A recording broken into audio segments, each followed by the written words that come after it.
नमस्कार, good morning. कैसे हो आप सब? उम्मीद है आप सब बहुत अच्छे होंगे, स्वस्थ होंगे, मस्त होंगे और मैं भी अच्छी हूँ।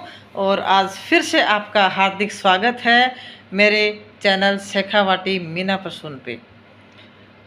हमेशा की तरह आपके लिए लेकर हाजिर हूँ एक बहुत ही प्यारा सा प्रेरक प्रसंग या यूँ कहें मोटिवेशनल कहानी, जिसका शीर्षक है माँ की ममता।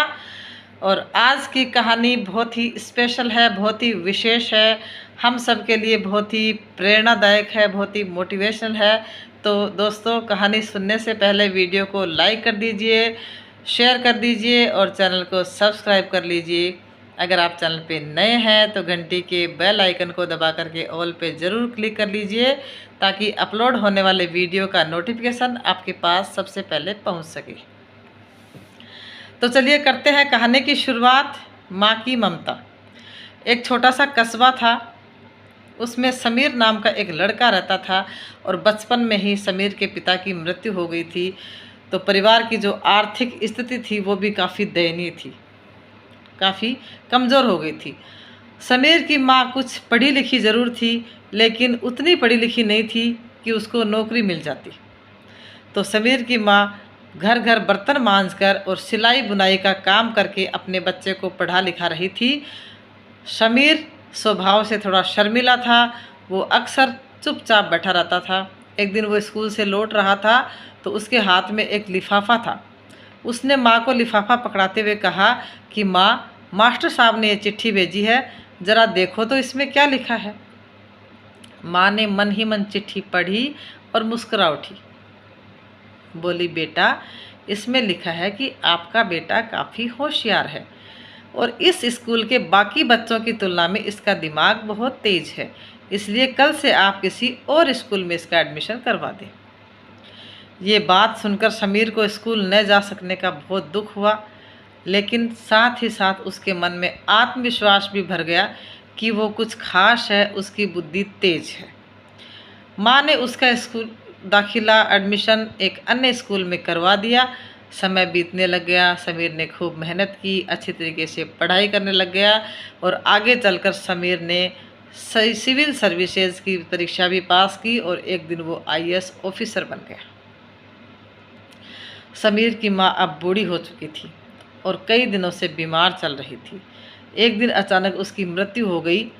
समीर के लिए बहुत बड़ा आघात था और वो बिलख बिलख कर रो पड़ा। उसे समझ नहीं आ रहा था कि वो अपनी माँ के बिना कैसे जिएगा। रोते रोते उसने अपनी माँ की पुरानी अलमारी खोली और उस हाथ में उनकी माला, चश्मा और अन्य वस्तु लेकर घूमने लग गया। उस अलमारी में समीर के पुराने खिलौने थे, बच्चे बचपन के जो कपड़े थे वो संभाल के रखे हुए थे। समीर एक एक करके सारी चीज़ें जो है वो अलमारी में से निकालने लग गया और तभी उसकी नज़र उस चिट्ठी पर पड़ी जो उसके बचपन के समय में या उसके स्कूल के दिनों में उसके गुरुजी ने उसकी माँ को दी थी। दरअसल ये चिट्ठी वही थी जो मास्टर साहब ने 18 साल पहले उसको दी थी। नम आँखों से समीर उसको पढ़ने लग गया। उसमें लिखा था, आदरणीय अभिभावक, आपको बताते हुए हमें अफसोस हो रहा है कि आपका बेटा समीर पढ़ाई में बेहद कमज़ोर है, खेल कूद में भाग नहीं लेता है और जान पड़ता है कि उम्र के हिसाब से समीर की बुद्धि विकसित नहीं हो पाई है, अतः हम इसे अपने विद्यालय में पढ़ाने में असमर्थ हैं।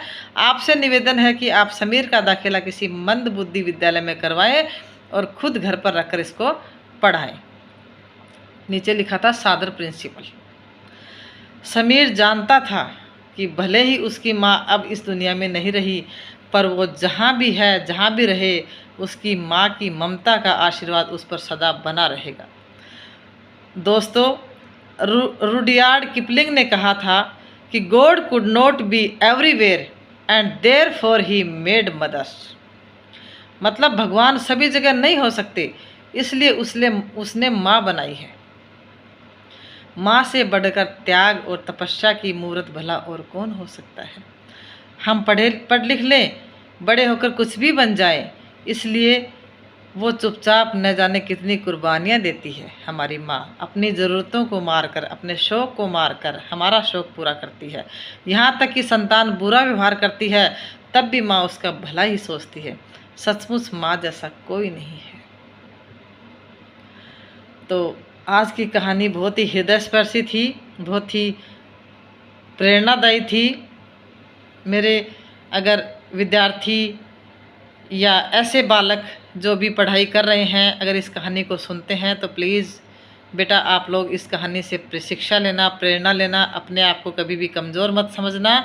और ये कहानी आप सबको कैसी लगी है ये कमेंट में ज़रूर बताना। और कहानी सुनने के लिए आपका बहुत बहुत धन्यवाद। Thank you so much.